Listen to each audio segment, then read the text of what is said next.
De retour sur le plateau et Kenza Nchar est parmi nous ce matin. Bonjour Kenza. Bonjour Nour. Comment vas-tu? Alhamdulillah, très Très bien. bien. Alors aujourd'hui, un autre intérêt pour le mouvement associatif, mais cette fois-ci, ça va être à travers un challenge, n'est-ce pas? Exactement.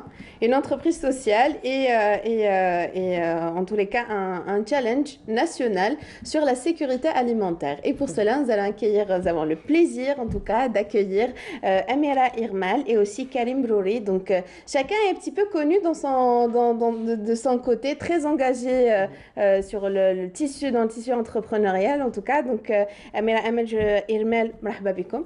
Bah, bonjour.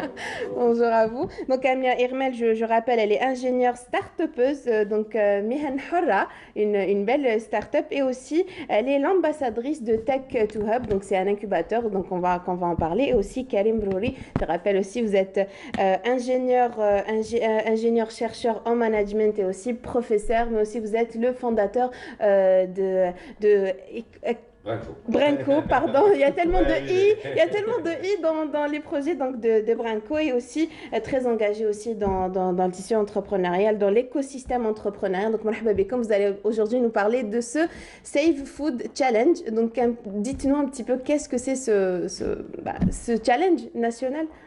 Honneur aux dames, tu commences?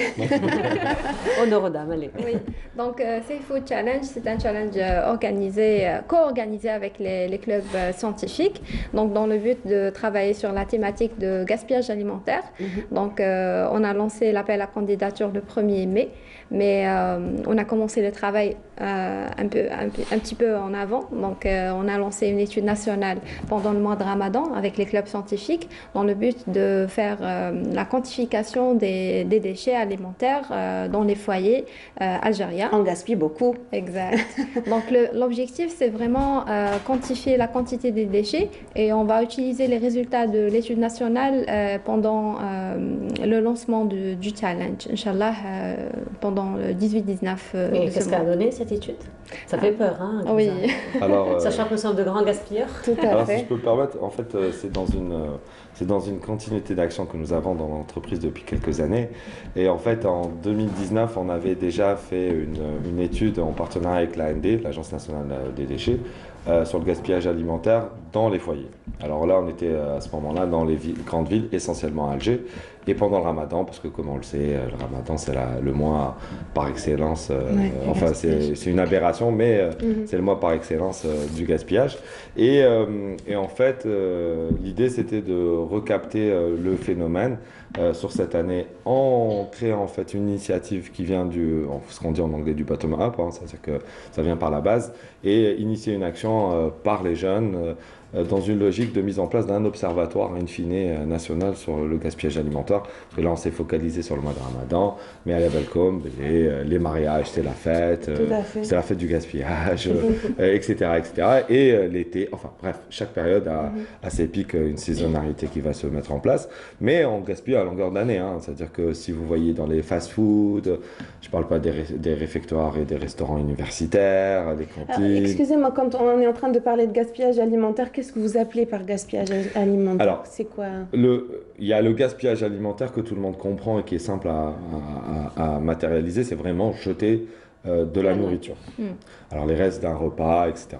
Après, vous avez le deuxième niveau, c'est lors de la préparation des repas, on gaspille en préparant. Donc vous avez tout ce qui est épluchure, etc., qui est considéré comme un gaspillage, puisqu'on peut revaloriser derrière fait. tout ça.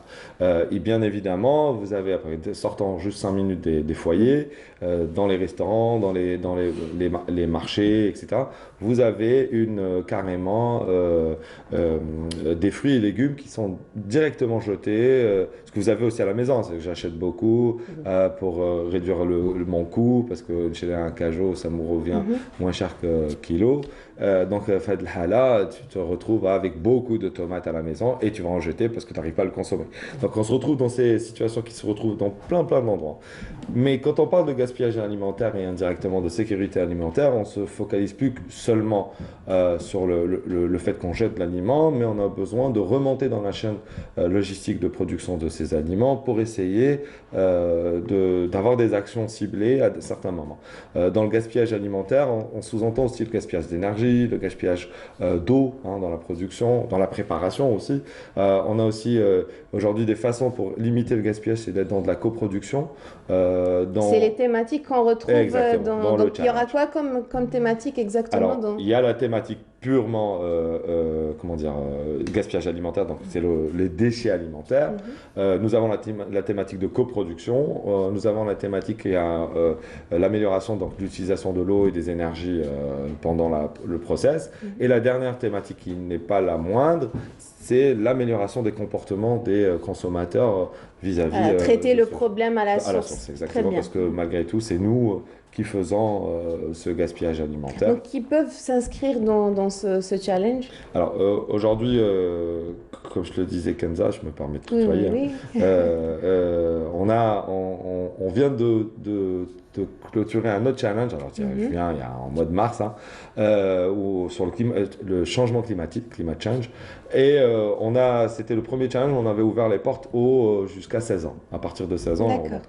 Et on avait été C'est merveilleux, ça. Ouais, c'était génial, c'était à Bichal, avec un club estudiantin, puisqu'on s'est devenu une pratique commune chez nous, qui est le club élite, et on avait parmi les finalistes 2 jeunes filles, Bchariette, de 16 ans. En plus, elle faisait toute petite, mais extraordinaire. Ils peuvent apporter des idées très innovantes. D'ailleurs, on a même accueilli j'aimerais dire même des enfants sur nos plateaux qui ont de très très belles idées. Donc, des opportunités pareilles, c'est beau ça. Et en plus, elles ont en plus travaillé sur une problématique complexe qui était comment utiliser la biodiversité pour faire une start-up.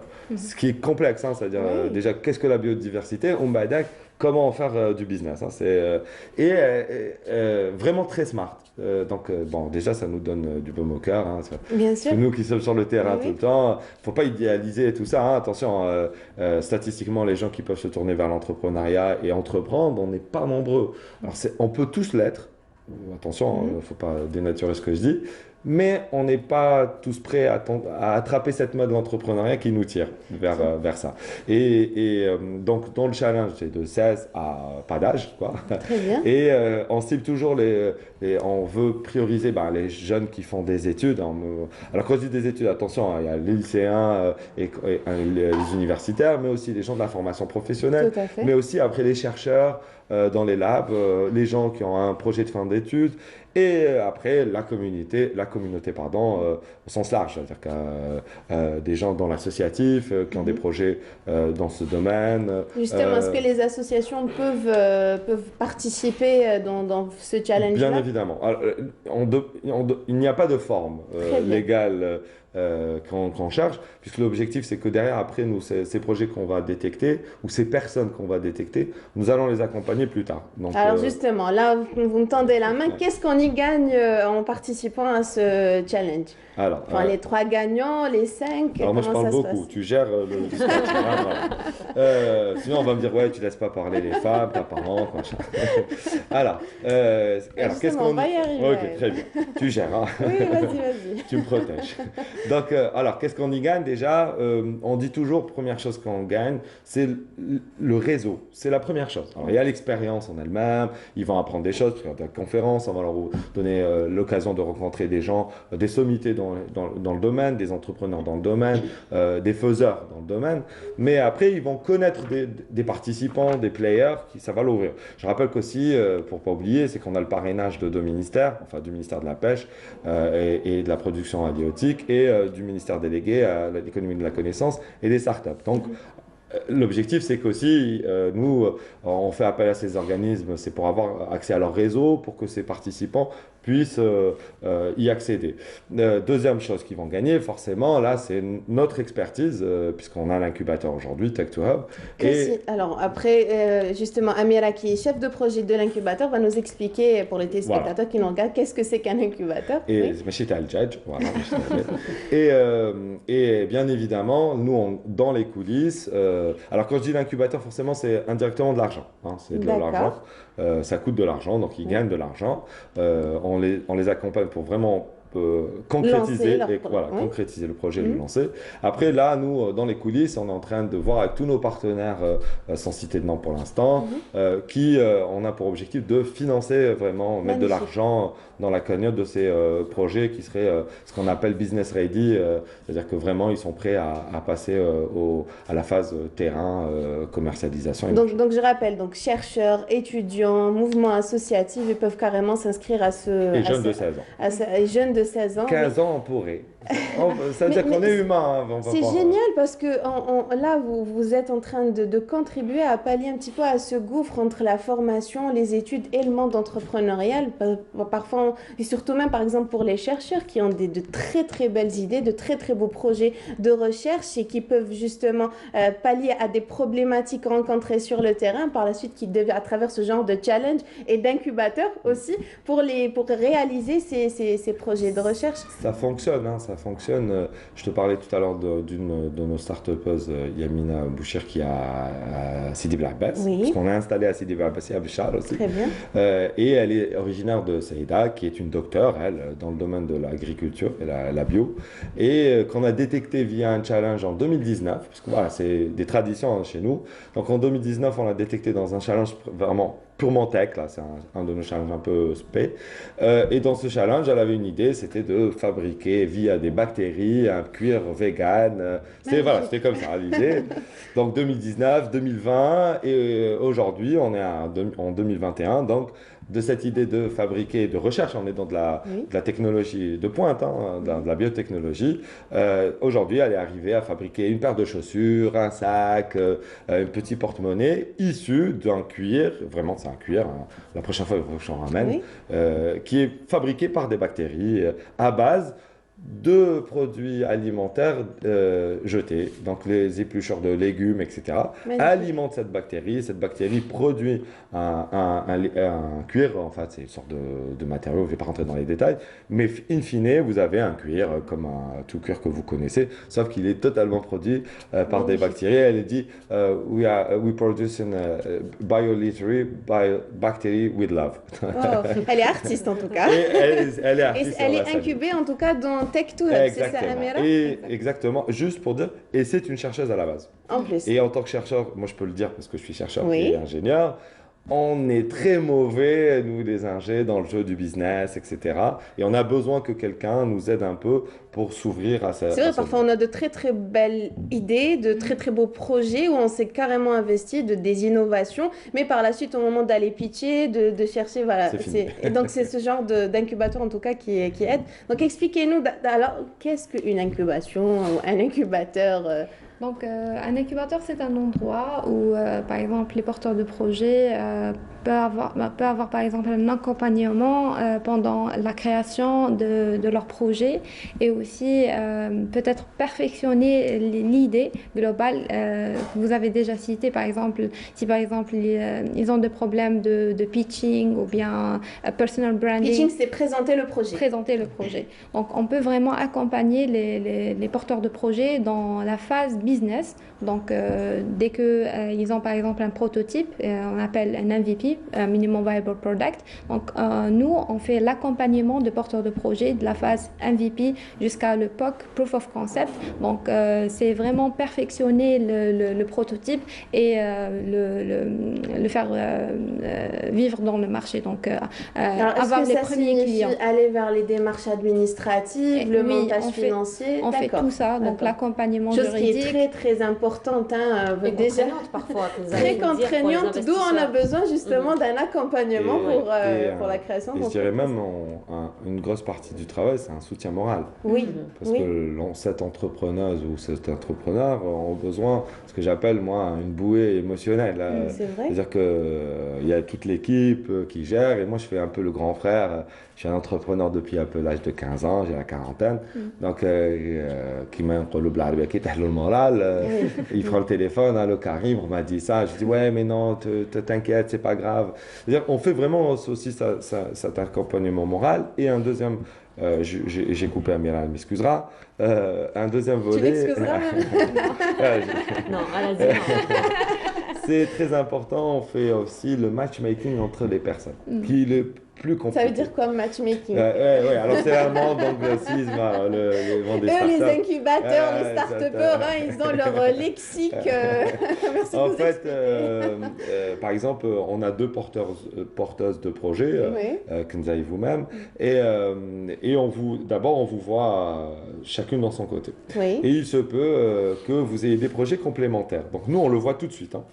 Et ce qu'on voit encore plus, c'est que vous avez des personnalités complémentaires. C'est-à-dire que vous avez un asset, donc encore une fois, une base de façon de travailler, une culture commune du travail, mais aussi fondamentalement de vie, qui sont les mêmes. Alors parfois, c'est pas, vous pouvez être super rapide, machin, ou très calme, mais fondamentalement, ça match. Et du coup, on essaie de rapprocher ces personnes pour qu'elles puissent travailler ensemble et fidéliser, mais concrétiser un projet commun. Donc tout ça, on va le retrouver aussi dans ce challenge-là. Donc on rappelle juste les dates pour tous les téléspectateurs qui veulent s'y inscrire, s'ils ont des idées d'entreprise dans le domaine de la sécurité alimentaire. Donc on rappelle les dates, donc c'est vous avez prolongé aussi. Exactement. Oui, les dates des inscriptions, donc ça sera jusqu'au 7 juin. D'accord. Et pour la finale, ça sera le 18 et le 19 juin.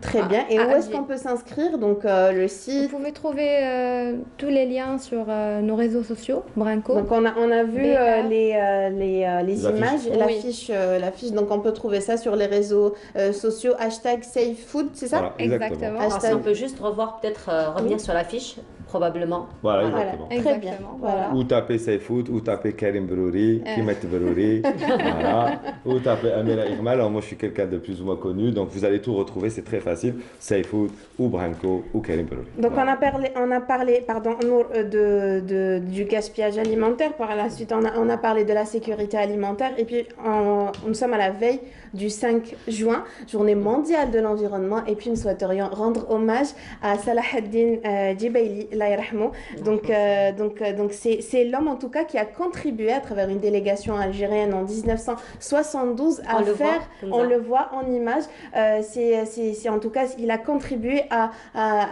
ce que cette journée-là devienne mondiale et qu'on la rappelle chaque année. Donc je rappelle, Salah ad-Din Jubaili, il a mené une carrière extraordinaire, que ce soit dans le domaine des sciences, en écologie ou encore dans le football. Donc il a fait ses études à Montpellier. Par la suite, il est revenu ici en Algérie. Il a occupé divers postes de responsabilité. Il a été secrétaire général du Comité national de l'environnement. Et par la suite, donc en tous les cas, ce qu'on retient vraiment de Salah ad-Din Jubaili, c'est celui en tous les cas qui a défendu le principe du pollueur-payeur. Et d'ailleurs, par la suite, il a même été à l'origine de la création du ministère de l'Environnement en 1977. Et puis, malheureusement, il a été assassiné le 31 mai en 1994, juste en sortant de l'université. Donc, Rabbi yarhamou, et puis on lui rend hommage pour tout ce qu'il a fait pour l'écologie en Algérie. Et ben voilà, merci beaucoup Kenza. Merci encore d'être revenu sur ce rendez-vous. Donc Food Challenge pour le bel hommage que tu as rendu ce matin à ce grand écologiste aussi. Donc Kenza, on te retrouve vendredi prochain avec plaisir, avec une autre thématique. Merci donc à tes invités qui étaient parmi nous ce matin. Karim Brouri, merci beaucoup. Merci. Donc vous êtes fondateur de Brenco, c'est ça.